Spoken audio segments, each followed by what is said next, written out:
Alright, hello everyone, it's me Ethan, and in this video today I am going to tell you about one of the most overlooked postures in the Ashtanga Yoga sequence, and that is Urdhva Mukha Paschimattanasana.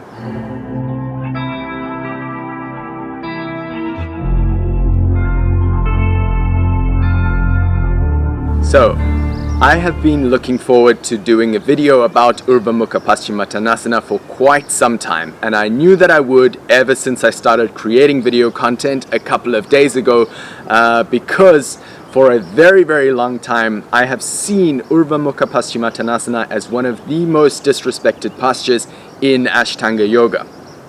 Throughout my time running Mysore programs and traveling around the world teaching Ashtanga Yoga by the traditional method in various shalas, I have very commonly found that this posture has been glossed over, and in many cases the student has progressed beyond the pose, and in some cases they've even progressed far beyond the pose and deep into the intermediate series without ever really learning Urdhva Mukha Paschimattanasana. This is a real pity for me because, in my opinion, this posture is one of the telling poses of the primary series that indicates very strongly whether the student has learned to integrate some of the fundamental movement patterns and collected some of the understandings that you should have gathered over the course of practicing the Ashtanga Yoga primary series. So in this video what I intend to cover is the correct vinyasa count, the fundamental movement patterns that need to occur, and how to actually do the posture.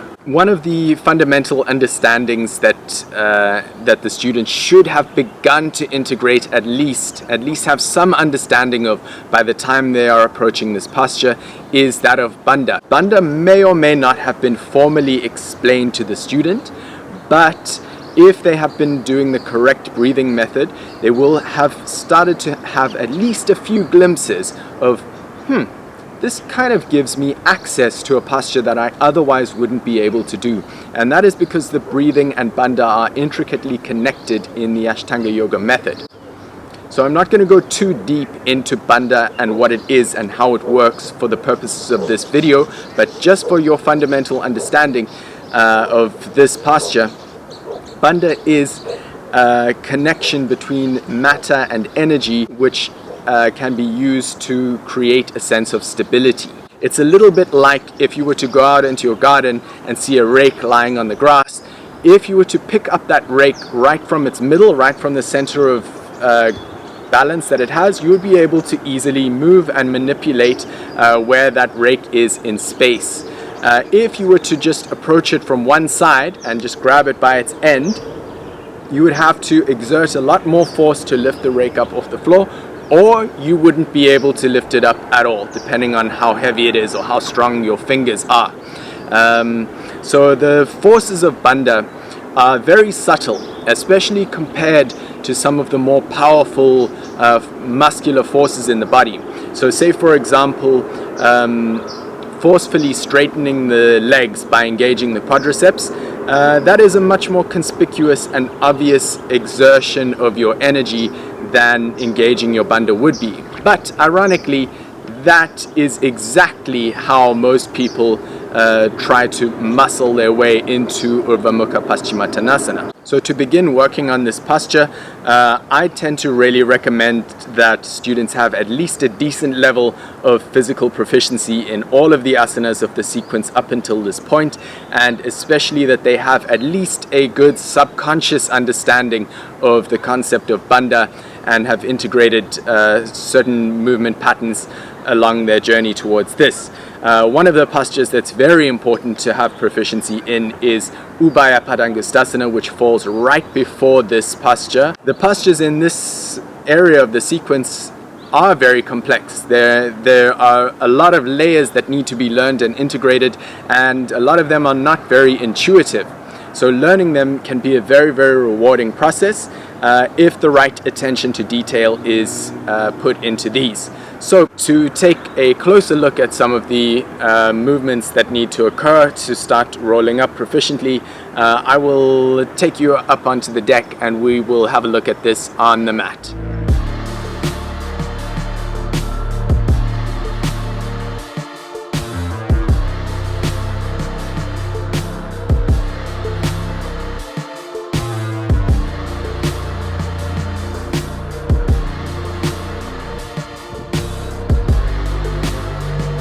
beginning in downward facing dog and moving towards Sapta.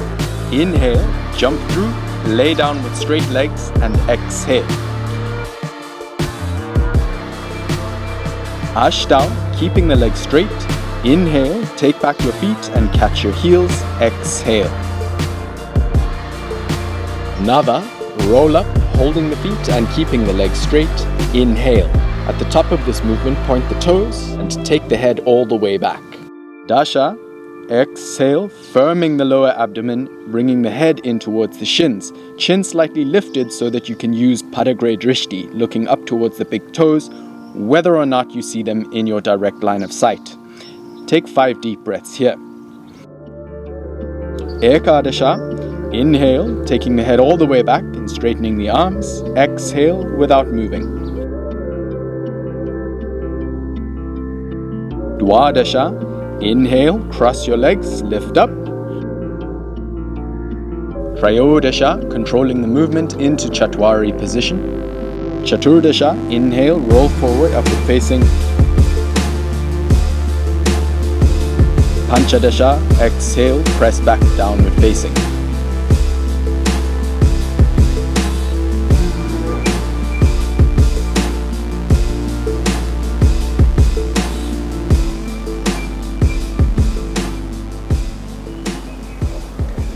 So, as you can see, being able to do this dynamic roll is really dependent on having some rounding in the spine. And this position is facilitated by the use of breathing and the engagement of bandha. You can do this exercise sitting exactly where you are watching the video. Just sit up with a nice neutral spine. And to get a sense of the movement of the spine in connection with the breath, we're going to exhale deeply and fully all the way to the bottom of the exhale.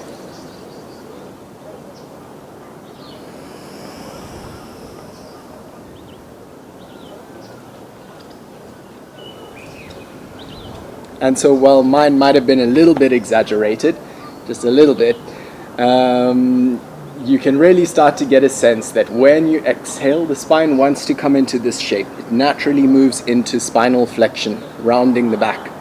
And at the bottom of the exhale, you'll also notice that there is a bit of engagement in the lower abdomen, which occurs naturally, and that is very useful for holding the spine in that position. The opposite can be done as well, so coming back to your nice neutral spine position. I'm going to inhale deeply and fully.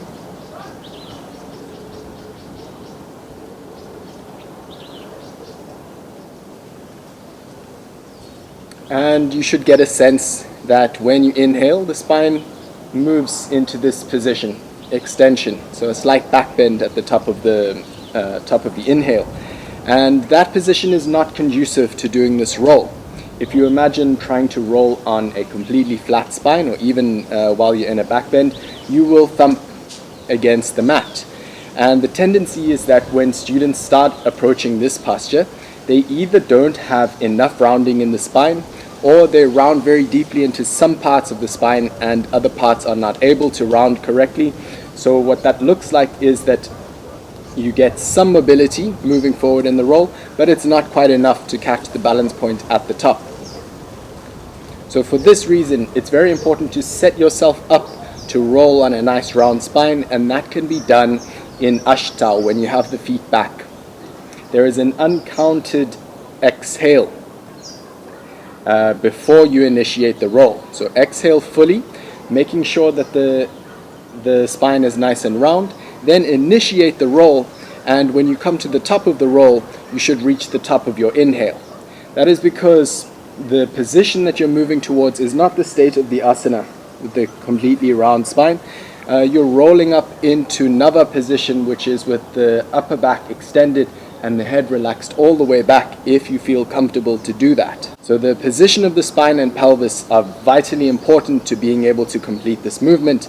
And another anatomical position that is worth looking at is that of the feet. Through the vinyasa for this posture, we have 2 foot positions. The flexed foot position, feet together, toes spread, sending activation all the way up the legs. This is also known as dorsiflexion. And we have the pointed toe position, also known as plantar flexion. which is equally energetically active. Both of these are very common throughout the Ashtanga Yoga sequence. Taking a look at hand position, which is often described as catching your heels, the outside of the hand, the pinky side, comes into contact with the top of the heel. The hands should catch tightly and should not move during the roll or in the state of the asana. With a tight hold and perfect timing to change the foot position at the top of the roll, you should be able to move a little bit more of your weight forward and catch the balance point at the top.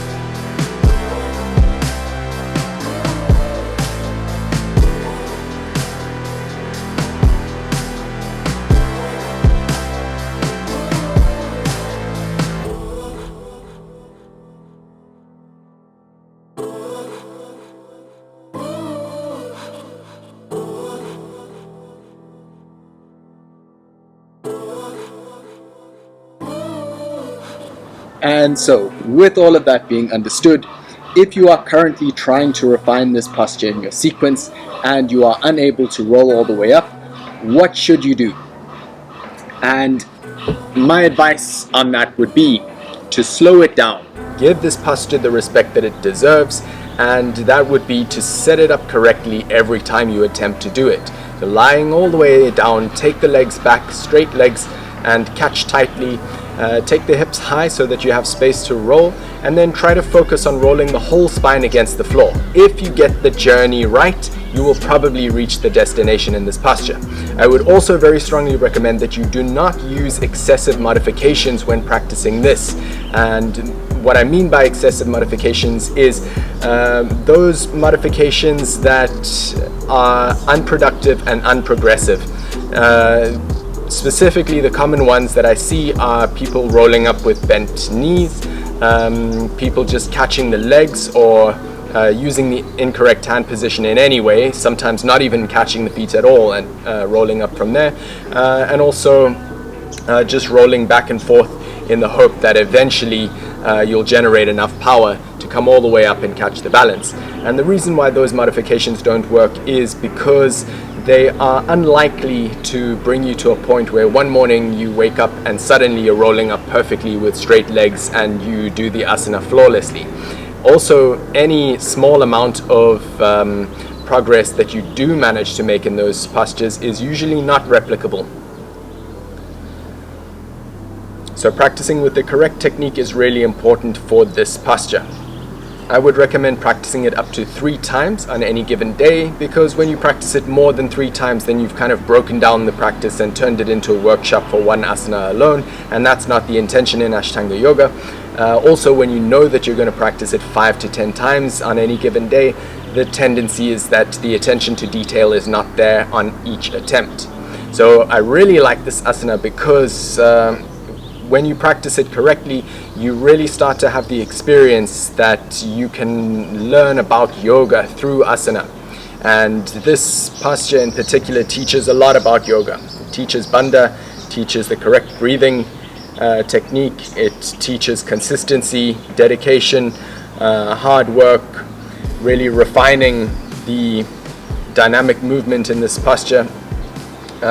Can be a very valuable experience. Here we learn a variety of different movement patterns and how to combine them and how to bring it all together with the perfect timing to reach the end of the posture with proficiency. So give these tips a go and let me know how you do. Also, let me know if you want me to cover any other particular asana soon. I'll be happy to do it, and I will see you all in the next one.